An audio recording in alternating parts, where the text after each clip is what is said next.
اب جو کچھ مجھے حضرت امام المہدی کے بارے میں کہنا ہے، دوبارہ اپنی بات دہرا رہا ہوں، یہ میرا ذاتی گمان ہے، اختلاف کیا جا سکتا ہے۔ میرا گمان یہ ہے کہ یہ اب جو مجدد آئیں گے وہ حضرت مہدی ہوں گے۔ پہلی بات تو یہ جان لیجئے کہ مہدی دو ہیں، ایک شیعوں کے مہدی، ایک سنیوں کے مہدی، ان میں بڑا فرق ہے۔ شیعہ حضرات مہدی کو مانتے ہیں، وہ ان کے 12ویں امام ہیں، ان کے عقیدے کے مطابق انہیں پیدا ہونے کے فوراً بعد اس اندیشے سے کہ انہیں قتل کر دیا جائے گا ایک غار میں چھپا دیا گیا تھا۔ تقریباً 1200 برس سے وہ اس غار کے اندر ہیں، وہ روپوش ہیں، چھپے ہوئے ہیں، اسی لیے انہیں امام غائب کہا جاتا ہے، اور اب ان کا انتظار ہو رہا ہے، اس لیے انہیں امام منتظر بھی کہا جاتا ہے۔ اس لیے شیعوں کے دارالعلوم جو ہوتے ہیں دارالعلوم المنتظر، وہ اس لیے کہ ان کا انتظار کیا جا رہا ہے۔ تو یہ ہے، اب وہ ان کا خیال ہے کہ آخری دور میں، آخری زمانے میں وہ ظاہر ہو جائیں گے، غار سے نکل آئیں گے۔ دیکھیے، میں اس عقیدے کو اس بنا پر رد نہیں کرتا کہ یہ ناممکن ہے کہ کیسے کوئی شخص جو ہے 1200 برس تک کسی غار کے اندر زندہ رہ سکتا ہے، نہیں، میں سمجھتا ہوں ممکن ہے۔ 300 برس تک اصحاب کہف رہے کہ نہیں رہے؟ سوئے رہے۔ 300 ایئرس ہم مانتے ہیں۔ حضرت عیسیٰ اسی حیات عرضی کے ساتھ 2000 سال سے موجود ہیں آسمان پہ کہ نہیں ہے؟ آپ کو معلوم ہے حضرت عزیر 100 برس تک مرنے کے بعد دوبارہ زندہ کر دیے گئے۔ فَأَمَاتَهُ اللَّهُ مِئَةَ عَامٍ ثُمَّ بَعَثَهُ۔ تو ناممکنات میں سے کوئی سوال پیدا نہیں ہوتا، لیکن یہ کہ آیا کوئی امامت معصومہ کا تصور قرآن اور حدیث سے ہمیں ملتا ہے؟ پھر یہ کیا یہ موروثی امامت کہ حضرت علی کی نسل جو حضرت فاطمہ سے چلی ہے اسی میں یہ امامت ہوگی؟ اس کے لیے ہمارے پاس کوئی دلیل نہیں ہے، ہم اس کو تسلیم نہیں کرتے۔ ہم تو سمجھتے ہیں کہ معصومیت ختم ہو گئی محمد الرسول اللہ صلی اللہ علیہ وسلم پر، خاتم المعصومین ہے محمد الرسول اللہ۔ اب ان کے بعد تو اجتہاد ہے اور خلافت ہے، عام معاملات میں اجتہاد ہوگا، نظام خلافت کا ہوگا۔ تو ہمارے نزدیک جو میں جس مہدی کا نام لے رہا ہوں وہ مہدی ہے جو ایک مجدد ہوں گے، جیسے کہ مجددین کے نام میں نے آپ کو گنوائے ہیں، مجدد الفسانی ہو، شاہ ولی اللہ ہو، سید احمد بریلوی ہو، شیخ الہند ہو، ایک ہوں گے انسان جو پیدا ہوں گے انسانوں کی طرح عام طور پر اپنی عمر کو پختگی کو پہنچیں گے، پھر وہ سامنے آئیں گے منظر پر، پھر وہ کام کریں گے، قیادت کریں گے، عرب میں ان کا ظہور ہوگا۔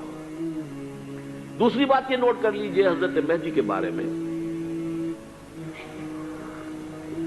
ہمارے ہاں احادیث کے جو مجموعے ہیں ان میں جو ٹاپ کے 2 مجموعے ہیں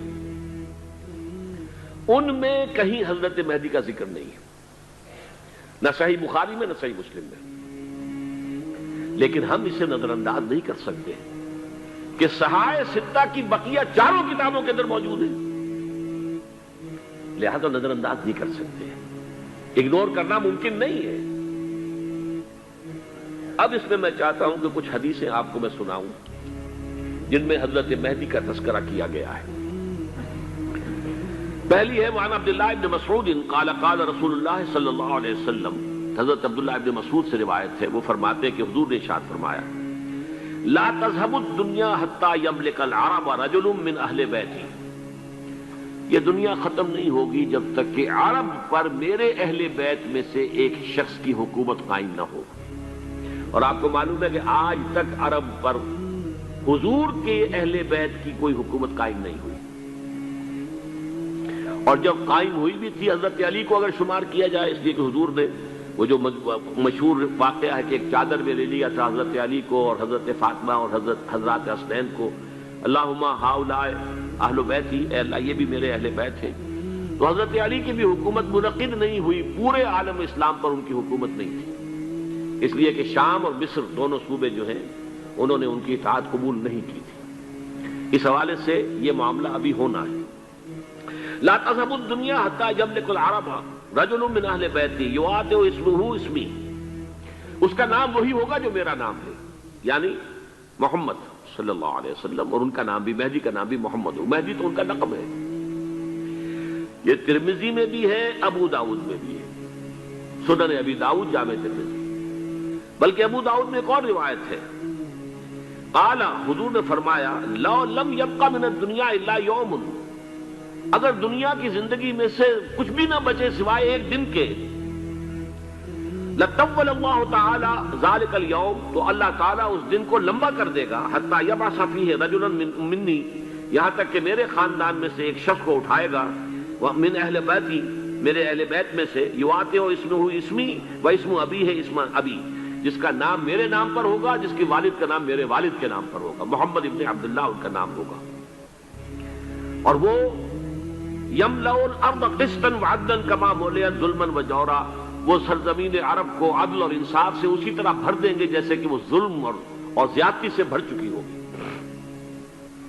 دوسری روایت ہے حضرت ابو سعید خدری رضی اللہ تعالی عنہ سے، حضور نے فرمایا، المہدی منی اجل الجبہۃ اقن الانف یملأ الارض قسطا وعدلا کما ملئت ظلما وجورا یملک 7 سنین، رواہ داؤد، کہ مہدی مجھ میں سے ہوں گے بڑی روشن پیشانی والے اور بڑی کھڑی ناک والے، وہ زمین کو بھر دیں گے انصاف سے اور عدل سے جیسے کہ وہ ظلم سے بھری ہوئی ہوگی، اور وہ 7 برس تک حکومت کریں گے۔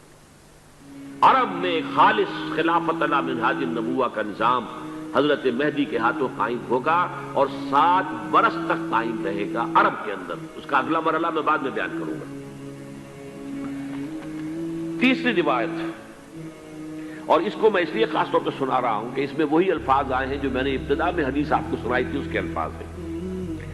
عن ابی سعید قال ذکر رسول اللہ صلی اللہ علیہ وسلم بلان یصیب هذه الامہ حتی لا یجد الرجل ملجا یلجا الیہ من الظلم، حضور نے ذکر فرمایا کہ ایک دور ایسا آئے گا انتہائی ابتلا اور آزمائش اور مصائب کا کہ کسی شخص کو کوئی سر چھپانے کی جگہ نہیں ملے گی اس ظلم سے اپنے آپ کو بچانے کے لیے۔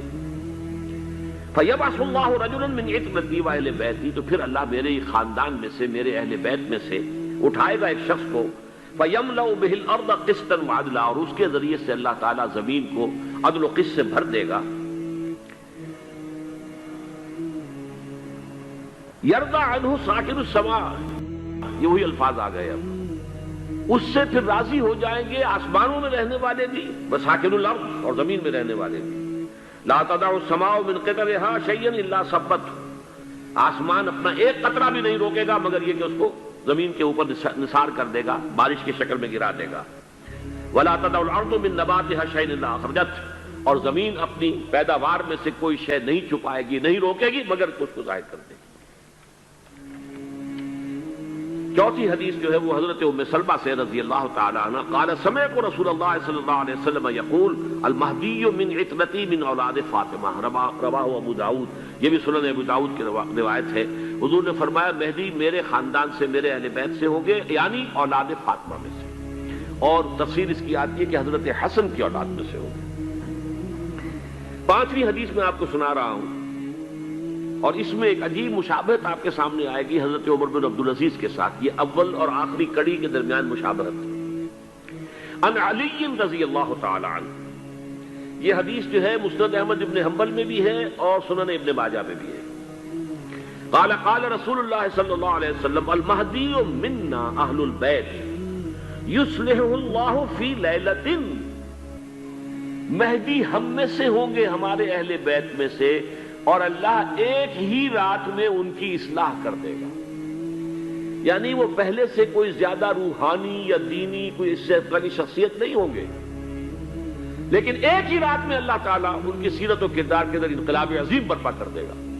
جیسے کہ میں نے عرض کیا تھا آپ سے کہ عمر بن عبدالعزیز کی زندگی میں انقلاب عظیم آیا ہے، خلافت کا بوجھ پڑتے ہی کہاں وہ خوش باش اور خوش لباس اور خوش خوراک، وہ شہزادہ ٹھاٹ باٹ والا، جاگیر والا، گورنر کا بیٹا اور خود گورنر، اور کہاں یہ کہ اس کی وہ درویشی جو میرے نزدیک واللہ عالم، ڈرتے ڈرتے کہہ رہا ہوں، میرے نزدیک وہ حضرت ابو بکر، حضرت عمر اور حضرت علی کی درویشی کو بھی مات دے گئی، لیکن کنٹراسٹ بہت شدید ہے۔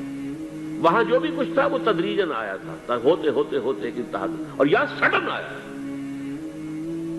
چھٹی حدیث، عن انس سمعت رسول اللہ صلی اللہ علیہ وسلم یقول نحن ولد عبد المطلب سعادت اہل الجنہ، ہم عبد المطلب کی جو اولاد ہیں اور نسل ہیں، ہم جنت کے سردار ہیں.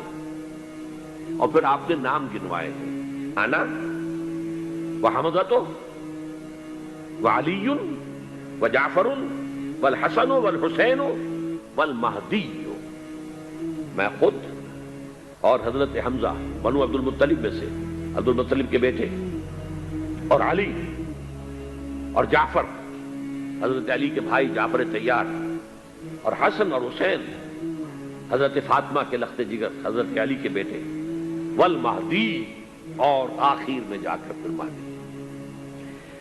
اب میں آپ کو ایک حدیث سنانے چلا ہوں جس میں ایک عجیب نقشہ سامنے آتا ہے کہ یہ مہدی جب ظاہر ہوں گے تو کس طور سے ظاہر ہوں گے، ان کے ظہور کی کیفیت کیا ہوگی، کیف یظہر.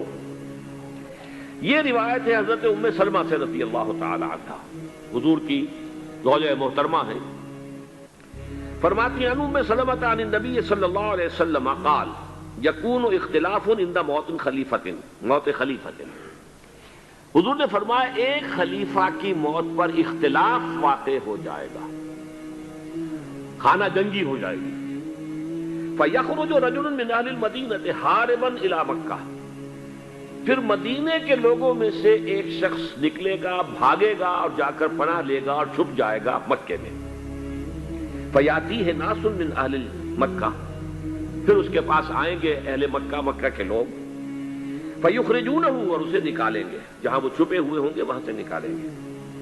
وَهُوَ كَارِهٌ، اور وہ بالکل اس کو پسند نہیں کر رہے ہوں گے، نہ وہ خواہش مند ہوں گے کہ ان کو ہاتھ پر بیعت کی جائے، نہ وہ یہ چاہیں گے کہ وہ میدان میں آئیں اور ان کو جو ہے اپنا لیڈر مانا جائے. وَهُوَ كَارِهٌ فَيُبَايِعُونَهُ بَيْنَ الرُّكْنِ وَالْمَقَامِ، لیکن لوگ جو ہے پھر اصرار کے ساتھ ان کے ہاتھ پر بیعت کریں گے رکن اور مقام کے درمیان. رکن وہ کونا ہے خانہ کعبہ کا جس میں حجر اسود لگا ہوا ہے، اور مقام ابراہیم جو ہے، ان دونوں کے مابین جو یہ علاقہ ہے یہاں پر وہ بیعت ہوگی. وَيُبْعَثُ إِلَيْهِ بَعْثٌ مِّنَ الشَّامِ، ان کے خلاف ایک لشکر بھیجا جائے گا شام سے. نہیں کہا جا سکتا کہ باسی حکومت اس وقت کی جو ہے اس کی طرف سے کوئی مسئلہ اس طرح کا اٹھ کھڑا ہو، اس لیے کہ ابھی تو بہرحال باسی حکومت وہاں ہے. فَيُخْسَفُ بِهِمْ بِالْبَيْضَاءِ بَيْنَ مَكَّةَ وَالْمَدِينَةِ، لیکن اللہ تعالیٰ اس لشکر کو مکے اور مدینے کے درمیان وادی بیضاء میں دھسا دے گا، زمین کے اندر پورے کے پورے لشکر.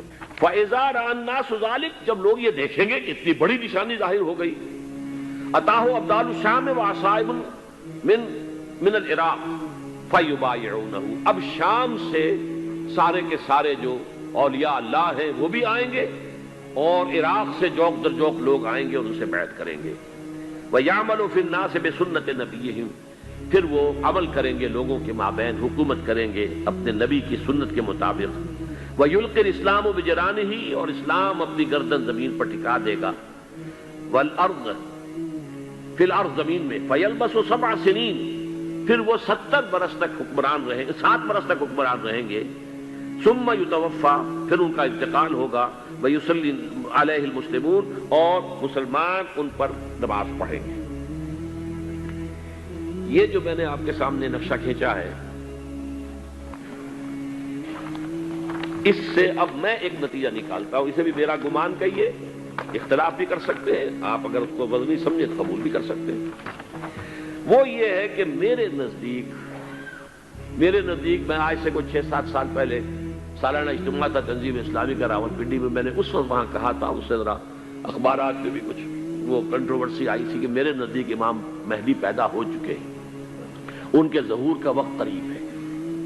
اور اس کی تھوڑی سی بعد میں مجھے معلوم ہوا کہ جین ڈکسن غالباً نام ہے امریکن اس کا، جس نے یہ پیشن کوئی خبر دی تھی کہ 1962 میں عالم عرب میں ایک بچہ پیدا ہوا ہے کہ جو وہاں کا نقشہ بدل کر رکھ دے گا. یہ جین ڈکسن کی غالباً پیشن گوئی ہے. بہرحال مجھے اس کی پیشن گوئی سے کوئی دلچسپی نہیں ہے، میں تو جو احوال دیکھ رہا ہوں، یعنی اسرائیل کا قائم ہو جانا، اور اس کے بعد اب یروشلم کا مسلمانوں کے ہاتھوں سے نکل جانا، اور اب گویا کہ وہ الملحمۃ العظمیٰ جو ہے تلی کھڑی ہے، کسی بھی وقت جو ہے یہ جو ہے وہ لاوا پھٹ سکتا ہے، آتش فشاں پھٹ سکتا ہے. تو یہ تمام حالات ایسے ہیں کہ جن کی وجہ سے میں سمجھتا ہوں کہ ایک تو جو قرآن مجید کے اشارات میں نے آپ کو بتائے، 14 صدیاں 14 دن میں چاند کا پورا ہونا، والقمر اذا اتسق، 14 دن میں 14ویں کا چاند۔ اسی طرح اب یہ 14 صدیوں کے بعد یہ صدی جو 15ویں صدی ہے، یہ در حقیقت ظہور امام مہدی کی صدی ہے۔